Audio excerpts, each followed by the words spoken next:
In every business, you will come to a point where you have to make a decision about whether you move forward in faith or whether you basically pack up and try something else.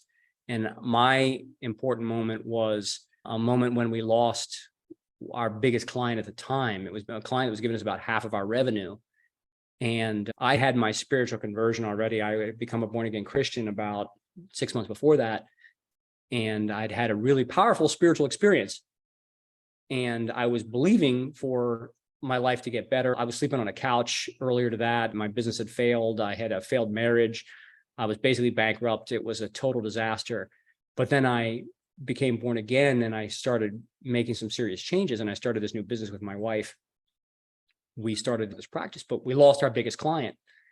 And I had to make a decision at that point whether I would step forward in faith or step back, because I knew the work I was doing was valuable work. I knew that I cared more about my clients than anybody else who would give them the same work. And I knew that we were building something great. I was really called to do this. I had this strong feeling that what we were doing was right. And so I made a decision at that moment where we lost our big client.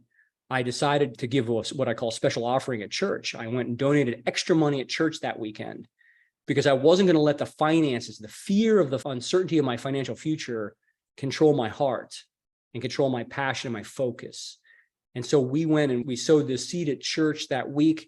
And the following week, unexpectedly, we made $100,000 just out of the blue. And so I made a promise to God at that moment. I said, I'm going to call every business I start from now on 100-fold something. Because in the Bible, there's a passage that says if you sow into the gospel, you can get some can get a 30-fold, some get a 60-fold, some get a 100-fold return. So I'm going for the biggest one. I'm going to go for the 100-fold blessing. And I decided to do that. And we've called every business we started since then 100-fold something. The properties, we've acquired numerous office buildings now. We call them 100-fold something because we want to give that testimony to everyone else who's out there who may be struggling, that there's a choice you're going to have to make. And you go forward in faith and do what's right. And if you're sure and you're aligned with God, nothing can stop you. So, and the way you make that commitment, that show of faith, is by actually giving up some extra money, because that was where the area of fear was focused for me. It was a big client with a lot of revenue. And I said, you know what? I'm not going to let this fear control me. I'm going to take control of it by actually donating more money. And a lot of what my wife and I do now, we like to donate money to a variety of causes because we feel that's a reflection of our heart. And it also makes us keep finances in the proper place, which is really, it's not about the money. I know it sounds crazy for a business person to say that, but the money is just a barometer. It's a result. The true thing you're doing is providing a service to a client. And that's what the most important thing to remember and stay focused on is. I've spoken a lot about giving and the importance of sowing and giving special offerings and things like that to make sure that, firstly, that you keep your heart and your relationship with money in the proper place. People say, okay, but I'm just going to give more money to homeless people, or I'm going to do some nice things for the school up the road. And it's true. But for me, because I'm a born again Christian, the Bible in Malachi 3:10 says that God says, give money to the church, and because there should be food in my storehouse, and I will open the windows and doors of heaven such that you won't be able to contain the blessings.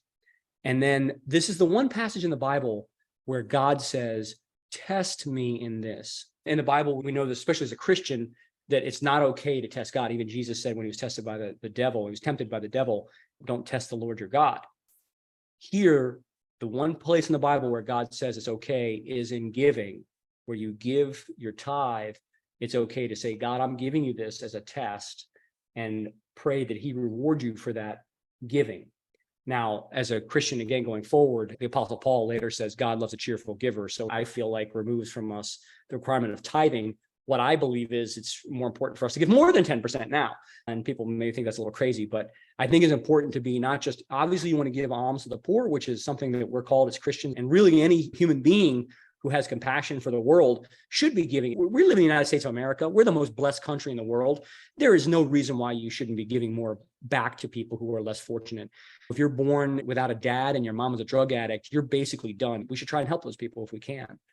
But at the same time, you want to make sure that you're conscious of your relationship with God and what your responsibilities are, and not just throw money away. So it's important to give money to the poor, but I think more importantly to have conscientious giving, particularly in the churches, because the churches are doing a lot of these services in a more organized fashion. And I've always found that the more we give, the more we get back. I think most rich people will tell you that the more they give, ironically, the more they get back. And I've seen that quote over and over again. And so it's great to get in the habit early of giving. I was giving when I was sleeping on a couch and I was flat broke. When I would make $100, I would give $10 at that point. And I know that sounds crazy because I was super in debt and all those things, but I feel like I gave my way out of debt. And now my wife and I make a considerable amount more money than that. And I really believe it's a result of our giving and our conscientious giving and our regular giving to make sure that we stay focused on the abundance that God has for us and not the limitation of finances which the world will put on you. So let's say you're broke and you're struggling, and what are the 3 steps that you can have to get in a habit of giving? Well, as I believe now, God wants us to give with a cheerful heart. And so if you're giving just to say, hey, I want to give, and I'm just following a formula, that's probably not going to work optimally for you. But what I think you need to realize when you're feeling really broke is that being broke is a temporary condition. Being broke is actually a mental and a heart condition. It's not an actual physical condition. I know this sounds metaphysical, but the truth is, if you're broke, it's temporary and it's more mental up here. It's how you perceive of your situation more than it's the actual situation.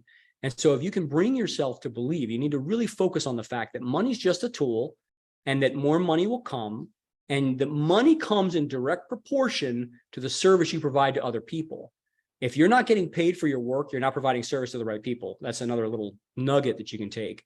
So if you want to get paid, you got to provide the most service to the most people. And when you get paid for that service, give back a little portion gratefully, and you will see that your finances will begin to multiply. I've seen financial miracle after financial miracle from me where I give some money and then I get even more back. And it's just because, and I give it right away. And if I feel like I don't want to give it, I give a little extra just to make sure that I keep my heart in control.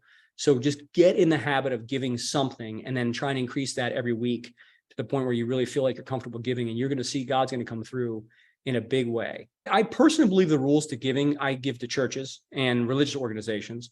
I think that, you could also give to organizations that help alleviate poverty. I mean, I look at the Bible and I say, but we're supposed to be helping poor people, widows and orphans, poor, the sick, people in prisons. The Bible lists out groups of people who we're supposed to be sympathetic to.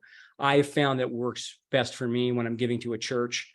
And then above that, I'll give to other organizations that may help alleviate poverty or those kinds of things.